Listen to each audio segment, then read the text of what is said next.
చిత్ర శరీరంలో ఉన్న ఆరు ఆత్మను చూసి మనోహరి టెన్షన్ పడుతూ ఉంటుందన్నమాట. ఏ ఆరు నువ్వు ఇంకా పైలోకాలకు వెళ్ళలేదా అనేసి ఇంకా మనోహరి అయితే అడుగుతూ ఉంటుందన్నమాట. ఏ మనోహరి, నా కుటుంబానికి ప్రమాదం తలపెట్టాలని చూస్తే నేను అస్సలు ఊరుకోను. అందుకే చిత్ర శరీరంలోకి దూరి నా చెల్లెలు బాగీని కాపాడుకున్నాను. నిన్ను చంపేస్తాను ఇంకొకసారి నా వాళ్ళ జోలికి వస్తే అని చెప్పేసి ఇంకా ఆరు అయితే చిత్ర శరీరంలో నుంచి బయటకు వచ్చేస్తానమాట. చిత్ర అయితే స్పృహ కోల్పోయి కింద పడిపోయింది అనమాట. ఇంకా బాగి అయితే మెయిన్ ఆఫ్ చేసి వచ్చి ఏంటి చిత్ర ఇలా పడిపోయింది అనేసి మనుని అడుగుతూ ఉంటే మనోహరి అయితే ఏం పలకదనమాట. ఇంకా నాకేం తెలియదని చెప్తూ ఉంటుంది. సరే అని బాగి చిత్రం తీసుకెళ్ళి తన రూమ్లో అయితే పడుకోపెట్టివిద్దనమాట. ఇంకో పక్క అయితే ఆరు గుప్తా గారు మాట్లాడుకుంటూ ఉంటారు. ఏంటి గుప్తా గారు, అసలు ఇంకా నేను భూలోకం వదిలి యమలోకానికి రావడానికి సిద్ధంగా ఉన్నాను, నన్ను తీసుకెళ్ళండి అనేసి ఆరు బాధతో చెప్తూ ఉంటుందన్నమాట. ఇంకా ఆరు బాలిక, నువ్వు అలా బాధపడుతూ ఉంటే నేను చూడలేకపోతున్నాను. ఇంకా మనోహరి పూలను విసిరేసినందువల్ల నిన్ను పైకి తీసుకెళ్లాలనుకుంటున్నాను.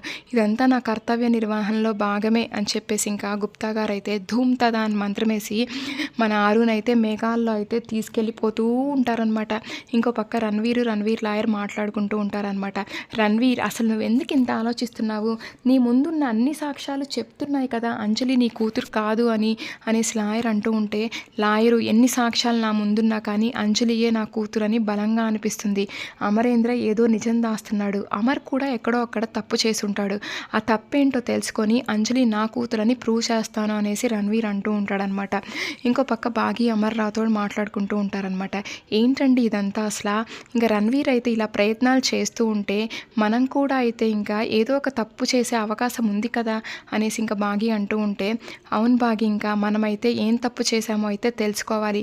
అలాగే రణ్వీర్ అయితే ఒక విషయాన్ని దాస్తున్నాడు. రణ్వీర్ అయితే తన వైఫ్ గురించి అస్సలు చెప్పట్లేదు.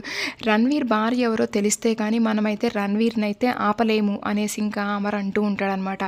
అసలైనా కానీ రణ్వీర్ వైఫ్ మనోహరి ఏమో అనిపిస్తుంది. అసలు ఇప్పుడైతే మనోహరి గురించి తెలిసిపోతే మనోహర్ని బయటికి గెంటేస్తాడినా అనేసి బాగి మనసులో అనుకుంటూ ఉంటుందన్నమాట.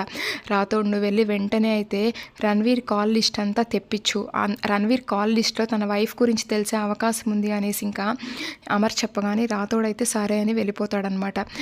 ఇంకో పక్క రణ్వీర్ మనోహరికి ఫోన్ చేస్తాడు. మనోహరి, అసలైతే అంజు నా కూతురే అనిపిస్తుంది. ఇంకా అమర్ అయితే అంజు దగ్గరికి రాకుండా పెద్ద కోటను కట్టాడు. నువ్వు అంజుకు దగ్గరగా ఉంటావు కదా, నువ్వు నిజాన్ని తెలుసుకో అనేసి ఇంకా రణ్వీర్ చెప్తాడనమాట. సరే అని మనోహరి కనుక్కుంటానని ఫోన్ పెట్టేస్తానమాట. అంజు అటుగా ఆడుకుంటానికి వెళ్తూ ఉంటే, అంజు ఇలారా, అసలు నిన్ను మీ అమ్మ ఆరు ఎలా చూసుకునేది అనేసి మనోహరి అడుగుతూ ఉంటే, ఏంటి రణ్వీర్ అంకుల్ కూడా ఇదే క్వశ్చన్ అడిగాడు, మీరు ఇప్పుడు ఇదే అడుగుతున్నారు అనేసి ఇంకా అంజు అంటూ ఉంటే, ఊరికే అడిగానులే చెప్పు అనేసి ఇంకా మనోహర్ చెప్తుందనమాట. మా అమ్మ నన్ను అందరికన్నా చాలా బాగా చూసుకునేది అనేసి ఇంకా అంజు పాప చెప్పిద్ది అనమాట. సరే అంజు, ఒకసారి నన్ను అమ్మ అని పిలవ్వా అనేసి మనోహరి అడగగానే, నేనెందుకు మిమ్మల్ని అమ్మ అని పిలవాలి, నేను పిలవను అనేసి అంజు అంటూ ఉంటే ఇంకా అక్కడికి పిల్లలందరూ వస్తారనమాట. ఏంటి అంజు ఇక్కడే ఉన్నావు, ఆడుకోవడానికి రావా అనేసి అమ్మ అంటూ ఉంటే, ఇదిగో ఈ మనోహరి ఆంటీ వస్తుంటే అమ్మ అని పిలవమంటుంది అనేసి ఇంకా అంజు చెప్పిద్ది అనమాట. ఎందుకు పిలవాలా ఆంటీ అనేసి అమ్మ అంటూ ఉంటే, ఊరికే అలా అడిగానులే, వెళ్ళండి ఆడుకోవడానికి అనేసి ఇంకా మనోహరి అనగానే అంజు వెళ్తూ వెనక్కొచ్చి అమ్మా అని మనోహరిని పిలుస్తానమాట.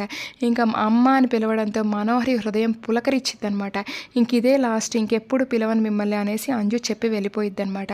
ఇంకా గుప్తా గారు అలాగే ఆరు అయితే మేఘాల్లో వెళ్తూ ఉంటే అప్పుడే అయితే చిత్రగుప్తుల వారైతే వస్తారనమాట. గుప్తా నీతో మాట్లాడాలి, పక్కకు రా అనేసి గుప్తాని పక్కకు తీసుకెళ్తారనమాట. గుప్తా, ఇప్పుడైతే ఈ బాలికనైతే ఇంకా నువ్వు యమలోకానికి తీసుకురావద్దు, ఎందుకంటే యమలోకంలో అయితే త్రిమూర్తుల వాళ్ళైతే తనిఖీలు చేస్తున్నారు.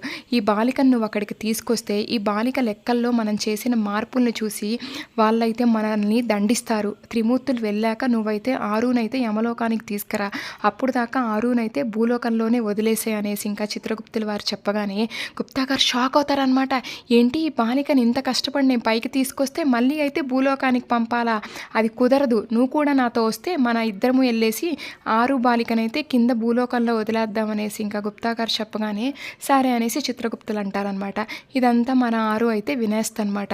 ఇంకా సరే బాలిక పైకి వెళ్దాం యమలోకానికి అనేసి ఇంకా గుప్తా గారు అంటూ ఉంటే, నేను రాను, నేనంతా వినేశానుగా, భూలోకానికి వెళ్దాంలే అనేసి ఆరు చెప్తుందనమాట.